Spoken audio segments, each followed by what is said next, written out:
నీళ్లు తాగవద్దు. ఒక అరగంట సేపు అయినా నీళ్లు తాగకుండా ఉండటానికి ప్రయత్నం చేయండి. దీనివల్ల ఖచ్చితముగా అల్సర్ పుండు తగ్గటమే కాకుండా తిన్న ఆహారం బాగా జీర్ణమవుతుంది. జీర్ణం కావటానికి అవసరమైనటువంటి జఠరాగ్ని ఏదైతే మన ఉదరములో భగవంతుని స్వరూపంగా వెలుగుతూ ఉందో అది కూడా జ్వలిస్తుంది. అంటే మందగించినటువంటి జఠరాగ్ని తిరిగి మరలా చక్కగా ప్రజ్వలిస్తుంది. మనం మన ఇంట్లో పెంచుకొని మన తల్లిలాగానో మన బిడ్డలాగానో భావించుకొని ఆ తల్లి యొక్క మహోన్నతమైన ఔషధ విలువలతో మన యావత్ కుటుంబ సభ్యులని కాపాడుకునేటువంటి కమ్మని మార్గాలు మనం చెప్పుకుంటున్నాం కదా. ఇప్పుడు ఈరోజు ఉదరానికి సంబంధించినటువంటి సమస్యల విషయంలో ఈ కన్న తల్లి ఎంత అద్భుతమైనటువంటి సేవ చేస్తుందో, ఆ సమస్యలను ఎంత సమర్థవంతంగా పరిష్కరిస్తుందో మీరు తెలుసుకుంటే ఆశ్చర్యపోతారు. ముఖ్యంగా ఇప్పుడు మనం అల్సర్ పుండ్లు, ఇవాళ ఈ సమస్య చాలామందిని పీడిస్తూ ఉంది. ఎందుకంటే 100కి 1% ఎవరన్నా ఉంటారేమో వేళ్లను అనుసరించి భుజించేటువంటి వాళ్ళు, వాళ్ళ జీర్ణశక్తిని అనుసరించి భుజించేటువంటి వాళ్ళు, ఏమి తినాలో అది తిని తినకూడని పదార్థాలను విడిచిపెడుతూ ఆహార పరిజ్ఞానం ఉన్నవాళ్ళు ఇవాళ 1% ఉంటే చాలా గొప్పే. మిగిలిన వాళ్ళందరూ దాదాపుగా ప్రకృతి విరుద్ధమైన, అంటే ఉదర విరుద్ధమైన, అంటే జఠరాగ్ని విరుద్ధమైన ఆహార విధానాలను అనుసరించటం వల్ల, అంటే ఉదాహరణకు రాత్రి 8 గంటలు దాటిన తర్వాత సూర్యుడు అస్తమించి 6ంటికి అస్తమించాడు అనుకోండి, 8 అంటే 2 గంటలు అయ్యేటప్పటికీ సూర్యుని యొక్క శక్తి మన ఈ భారత భూభాగము నుంచి నిష్క్రమిస్తుంది. ఇలా నిష్క్రమించగానే ఉదరములో ఉన్నటువంటి జఠరాగ్ని కూడా నిష్క్రమిస్తుంది, అగ్ని ఆరిపోతుంది. ఆ తర్వాత 9కో 10కో 11 గంటలకో మనం భోజనం కనుక చేస్తే ఆ భోజనాన్ని జీర్ణం చేయటానికి అగ్ని ఎక్కడ ఉన్నది? లేదు.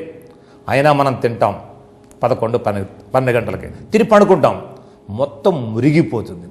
మురిగిపోయి అందులో నుంచి లోపల ప్రేవులను తినివేసేటువంటి రసాలు ఉత్పన్నమవుతాయి, విషాలు ఉత్పన్నమవుతాయి, గ్యాస్ బుడుతుంది. అదే పిత్తము ఆమ్ల పిత్తముగా మారిపోతుంది. అదే లోపల రంధ్రాలు పెట్టి ప్రేవుల్లో పుండ్లు తీసుకొస్తుంది. అల్సర్ పుండ్లు, అల్సర్ ఇక కొంచెం కారం తగిలినా, ఉప్పు తగిలినా, పులుపు తగిలినా, కొంచెం వేడి పదార్థం తగిలినా భరించలేనంత ఉదర వేదనతో కిందపడి దొర్లేటువంటి పరిస్థితి ఇవాళ వస్తుంది. అలాంటి వాళ్ళు ఇవాళ మన ఇళ్లల్లో ఉన్నారు. కాబట్టి దానికోసం శస్త్రచికిత్స చేసుకొని కొన్ని వేల రూపాయలు ఖర్చు పెట్టుకుని నానా పాట్లు పడవద్దు అని చెప్తుంది తల్లి. మీ ఉదరములో ఉన్న పుండ్లను నేను నయము చేస్తానో అంటుంది తల్లి. అది మీరు రాసుకోవాలి. తల్లి మార్గమును, తల్లి జ్ఞానమునో, తల్లి ఆజ్ఞను బిడ్డలు శిరసావహించవలెనో రాసుకోండి.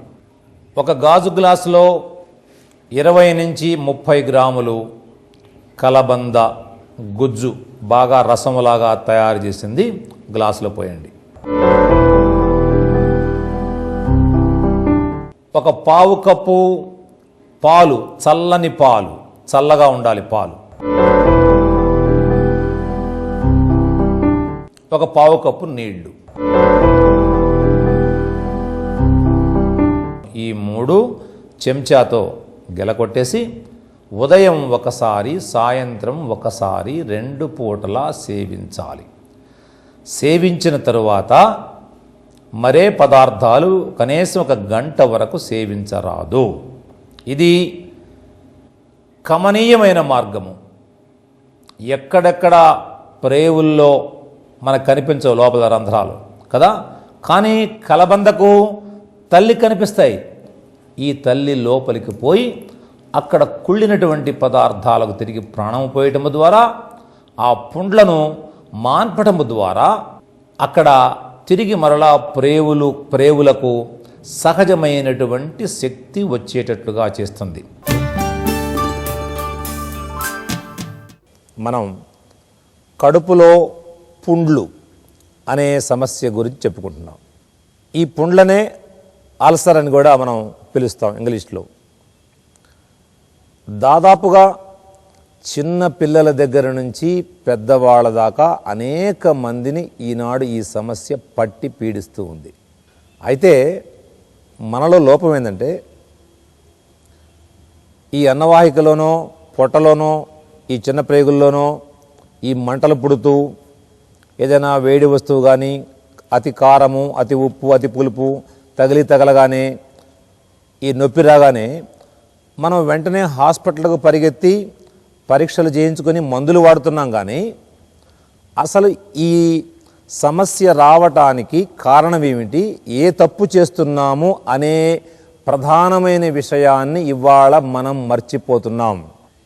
ఈ ప్రధాన విషయం మర్చిపోయి ప్రతి సమస్యకు పరుగుదీయటం, అప్పటికప్పుడు ఏదో ఒకటి వేసుకోవటం, తాత్కాలికంగా దాన్ని అణచివేయటం చేస్తున్నాం మనం. అంతేగాని దాన్ని పూర్తిగా తగ్గించటం కోసం మన వంతు కర్తవ్యంగా మన బాధ్యత మనము చేయటము లేదు, నిర్వర్తించటము లేదు. వేళకి భోజనం చేస్తే రాదు కదా, అలాగే మన ఉదరంలో ఎంత శక్తి ఉందో జీర్ణశక్తి, దానికి అనుగుణంగా తింటే అల్సర్ పుండ్లు రావు కదా.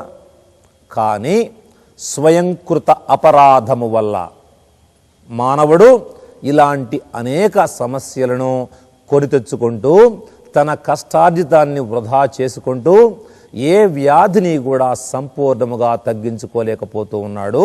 దీనికి సంబంధించిన మరికొన్ని వివరాలు మనం ఆహార విద్యలో చెప్పుకుందాం. ఇప్పుడు మన యోగాచార్యులు మీకు ఇంట్లో చేసుకునేటువంటి చక్కని మార్గాలు, ఇంట్లో చేసుకునేటువంటివి, ఏమి ఖర్చు లేదు, కష్టం లేదు, కానీ చక్కని ప్రకృతి మార్గాలు, ప్రకృతి విజ్ఞాన కానుకలను మన ఆచార్యులు మీకు అందించబోతూ ఉన్నారు. ఉదాహరణకు ఈ పైన ఈ అన్నవాహిక, మన అన్నం తింటాం పోయే గొట్టం, అన్నం లోపలికి పోయే గొట్టం, ఈ గొట్టంలో కానీ చాలామందికి ఇక్కడ నొక్కితే లోపల నొప్పి పుడుతుంది, అంటే లోపల పుండు అయిపోయింది అర్థం. అట్లా కిందకు పోతే పొట్టలో, చిన్న ప్రేగుల్లో మనకి లోపల మంట, నొప్పి, పోటు పుడుతూ ఉంటాయి, సోల వస్తూ ఉంటుంది. ఇలాంటి సమస్య వచ్చినప్పుడు ముందుగా అతి సులభమైంది, అందరికీ అందుబాటులో ఉండేది మట్టి. మట్టి అనగానే తక్కువ భావన చేయవద్దు. మనం అందరం మట్టి నుంచి పుట్టాం, మట్టిలోనే పెరుగుతున్నాం, ఆ మట్టిలో పండేటువంటి పంటలు తిని బ్రతుకుతూ ఉన్నాం, చివరికి మట్టిలో కలిసిపోతూ ఉన్నాం. మనందరికీ తల్లి అయినటువంటి మట్టిని మించినటువంటి మందు ఈ మహిలో మరొకటి లేదు. కాబట్టి మట్టి పట్టి ఇంతకుముందు మీకు చాలాసార్లు చూపించడం జరిగింది. ఈ అల్సర్ సమస్యతో, కడుపులో పుండు సమస్యతో బాధపడేటువంటి వాళ్ళు వెళ్ళకిలా మంచం మీద కానీ కింద చాప మీద కానీ హాయిగా పడుకొని ఉండగా మంచి రేగడి మన్ను తీసుకొచ్చి ఆ రాళ్ళు పొలలు లేకుండా నలగొట్టి జల్లెడబట్టి ఒక కుండలో పోసి నీళ్లు పోసి పిసికి పెట్టుకోవాలి. ఈ మట్టి నీళ్లు నీరుగా కారేటట్టుగా ఉండకూడదు, అలాగే మరీ గట్టిగా కూడా ఉండకూడదు. ఇది ముద్దగా ఉండాలి, కొంచెం పల్చగా ఉండాలి. దాన్ని బట్టలో వేసి ఇట్లా ఒక ప్యాక్ లాగా తయారు చేసి, ఒక ప్యాకెట్ లాగా తయారు చేసి దీన్ని పడుకోబెట్టి, ఉదాహరణకు ఇక్కడ కనుక మనకి అల్సర్ పుండు కనుక ఉంటే దీని మీద ఇక్కడ నుంచి ఈ గొట్టం వరకు దీని మీద ఆ పట్టిని ఉంచి ఇక్కడ దాకా దుప్పటి కప్పి ఒక 15 నుంచి 20 నిమిషాల సేపు అలాగే ఉంచి తర్వాత తీసివేయాలి. ఈలోపు ఏమవుతుంది, ఈ మట్టి లోపల పుండులో ఉండేటువంటి వ్యాధికారకమైనటువంటి పదార్థాలను ఈ మట్టి ఆకర్షించి తొందరగా పుండు మానిపోవటానికి సహకరిస్తుంది. అలాగే ప్రేగుల్లో వస్తే ప్రేగుల మీద మనం ఎక్కడ నొప్పి ఉంటే అక్కడ మట్టి పెట్టండి. అది ఎక్కడ ఏమిటి అనేది మీకు తెలియకపోయినా ఇబ్బంది ఏమీ లేదు. ఇది ఒకటి ప్రధానమైంది. తర్వాత రెండవది, పెద్దవాళ్ళైతే 1 లీటరు మంచినీళ్ళు తీసుకోవాలి. అది గోరువెచ్చని నీళ్లు తీసుకొని 1 పావు చెంచా ఉప్పు, హై బీపీ ఉన్నవాళ్ళు ఉప్పు వేసుకోవద్దు, లేని వాళ్ళు ఉప్పు కలిపి నీళ్ళల్లో కొంచెం కొంచెం కొంచెం కొంచెం కొంచెం తాగి లీటర్ నీళ్లు మొత్తం తాగేసేయాలి. తాగిన తర్వాత ఈ నోట్లో వేళ్ళు పెట్టి ఇట్లా ముందుకు వంగి ఇట్లా గులగరించేస్తే ఆ నీళ్లు మొత్తము పొట్టలో నుంచి బయటకు వచ్చేస్తాయి. ఇది ఎందుకు ఈ వమన ధౌతి కార్యక్రమం అంటే, ఈ అల్సర్ పుండు ఇంకా రోజు రోజుకి పెరగటానికి ఈ ప్రేవుల్లో నిలవ ఉండిపోయినటువంటి పులిసిన కుళ్ళిన వ్యర్థ విష పదార్థాలు కారణం కాబట్టి ఈ తాగిన నీళ్లు ఆ పదార్థాలన్నింటినీ కూడా డైల్యూట్ చేసి తిరిగి మళ్ళా వాంతి ద్వారా బయటకు తీసివేయటం వల్ల తొందరగా ఈ పుండ్లు మానిపోవటానికి అవకాశం కలుగుతుంది. ఈ 2 మార్గాలు చాలా సులభమైన, ఏమీ కష్టం లేదు. గుర్తుపెట్టుకోండి, హై బీపీ ఉన్నవాళ్ళు ఉప్పు వేసుకోవద్దు. మిగిలిన వాళ్ళు కూడా మామూలు సాధారణమైన ఉప్పు కానీ సైంధవ లవణం కానీ కలుపుకొని గోరువెచ్చని నీళ్లు తాగవచ్చు. ఇది పెద్దవాళ్లకు చెప్పినటువంటి మోతాదు. ఈ మంటలు తగ్గడానికి చల్లదనం కావాలి కాబట్టి ఇక్కడ మన ఆచార్యులు చూపిస్తున్నారు.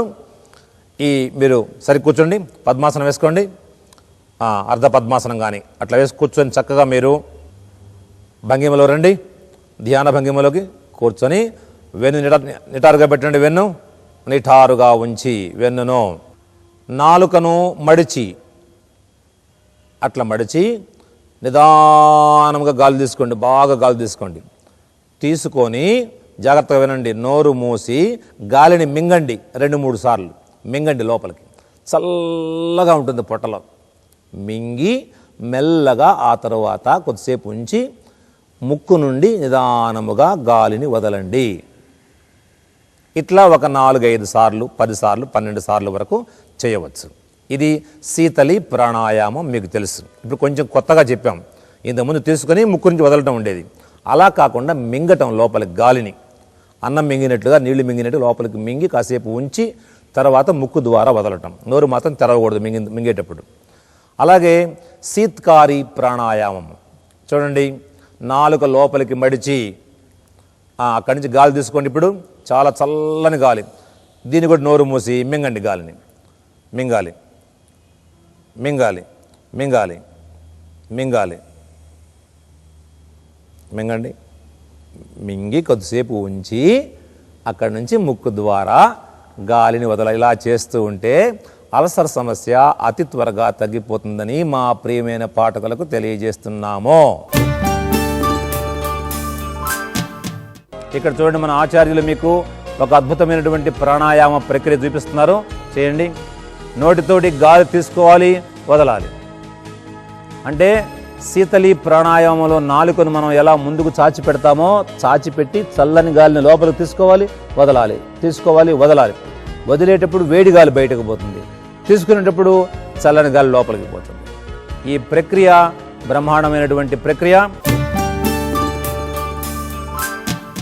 చూడండి, చేతిలో పొట్ట, ఈ బొటన వేలి క్రింది భాగము ఇక్కడ నొక్కితే పొట్టలో కదలిక కలుగుతుంది. పొట్టలోకి మెదడు నుంచి వచ్చేటువంటి శక్తి అక్కడికి చేరి 2 చేతులలో మోచేయి వంచకుండా ఆహారానికి ముందు ఈ అల్సర్ సమస్యతో బాధపడేటువంటి వాళ్ళు 2 నిమిషాల పాటు నొక్కాలి, వదలాలి, నొక్కాలి, వదలాలి, నొక్కాలి, వదలాలి. మీపై ఎంతో ప్రేమతో, ఆప్యాయతతో, ఆత్మీయతతో ఎక్కడెక్కడో ఉన్నటువంటి మహాద్భుతమైనటువంటి యోగాలను వెలికి తీసి వాటిని మీకు అందించినందుకు మీరు కూడా అంతే విశ్వాసంతో, అంతే ప్రేమతో ఆచార్యులు మాకు చెప్పారు కాబట్టి మేము కూడా కష్టపడి సాధిస్తామని మీరు మనసులో దృఢమైనటువంటి నిర్ణయం తీసుకొని దీనిని మీరు సాధించి వచ్చి మాకు తెలియజేయటమే మేము మీ నుంచి కోరేటువంటి గురుదక్షిణ.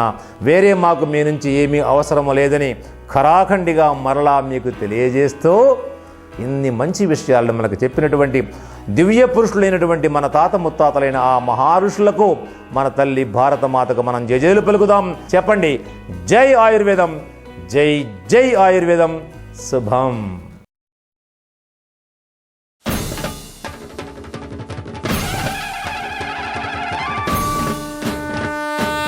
అడుగో అడుగడుగడుగడుగో అడుగో అడుగడుగడుగడుగో ఆయుర్వేద సూర్యుడు ఉదయిస్తున్నాడు. అనారోగ్య అంధకార బంధనాలు తెంచేస్తూ ఆరోగ్య సౌభాగ్య మహాభాగ్యమందిస్తూ అడుగో అడుగడుగడుగడుగో ఆయుర్వేద సూర్యుడు ఉదయిస్తున్నాడు.